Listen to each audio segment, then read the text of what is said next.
Hello friends, सभी का आओ सीखे संस्कृत देव भाषा में स्वागत है। आज हम संस्कृत में धातु रूप जो पठ धातु है उसका लंग लकार में प्रयोग जो है पढ़ेंगे।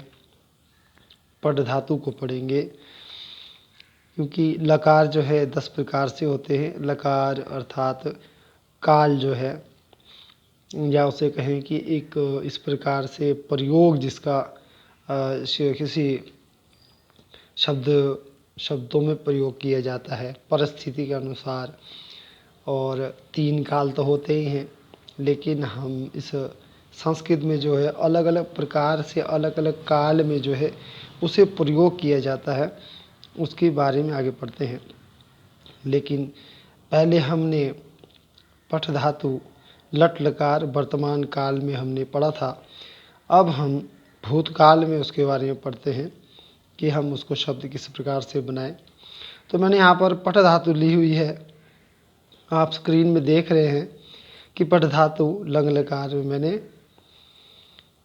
अपठित, अपठताम, अपठन, अपठः, अपठतम, अपठथ, अपठम, अपठाव, अपठाम इस प्रकार से लिख दिया हुआ है। और लट लकार और लंग लकार में आपको काफ़ी अंतर देखने को मिल रहा है।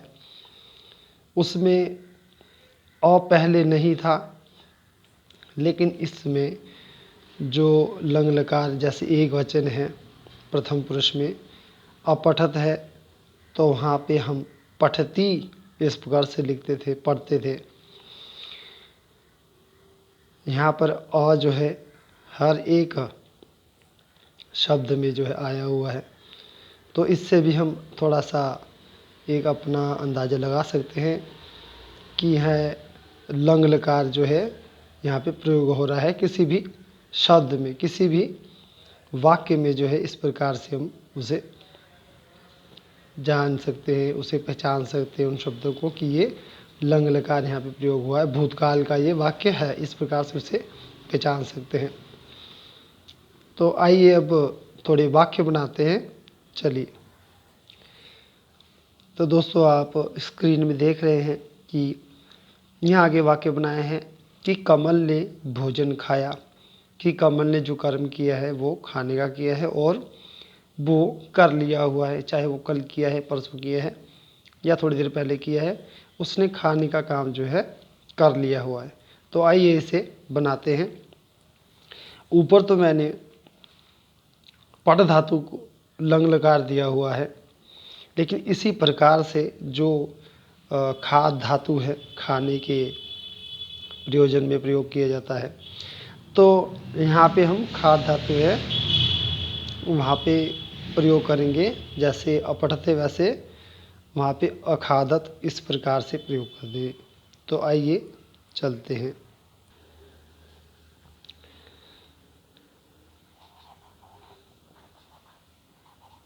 कमलः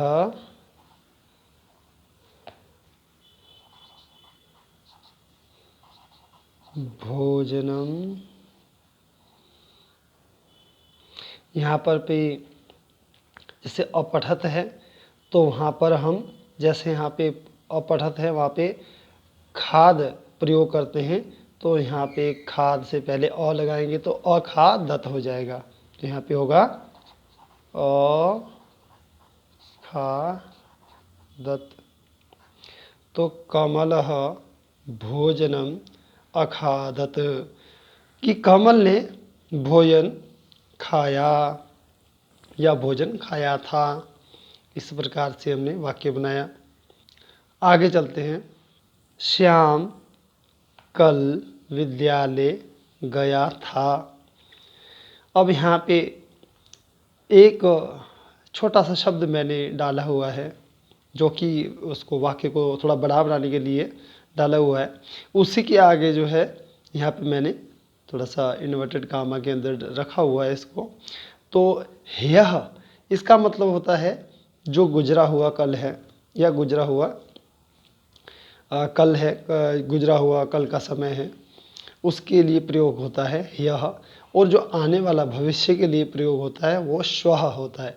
लेकिन हमें यहाँ पे भूतकाल में शब्द प्रयोग करना है, इसलिए हम ह्यः का प्रयोग करेंगे। तो आगे लिखते हैं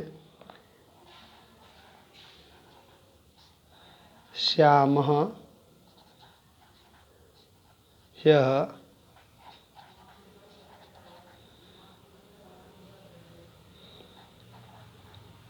विद्यालयम। अब यहाँ पे अपठत है तो सिर्फ श्याम ही विद्यालय को गया हुआ था, तो यहाँ पे जाने के लिए गच्छ धातु है तो हम गच्छ को यहाँ पे प्रयोग करते हैं। तो अपठत की जगह अ पहले लगाएंगे और गच्छत, अगच्छत इस प्रकार से बनेगा। यहाँ पे बनेगा श्यामः ह्यः विद्यालयम अगच्छत। तो इस प्रकार से ये वाक्य बना श्यामः ह्यः विद्यालयम अगच्छत, कि श्याम कल, पिछले कल विद्यालय अगच्छत गया हुआ था। तो इस प्रकार से हमने ये वाक्य बनाए। आगे चलते हैं। अध्यापक ने पाठ पढ़ाया। तो इसका बनाते हैं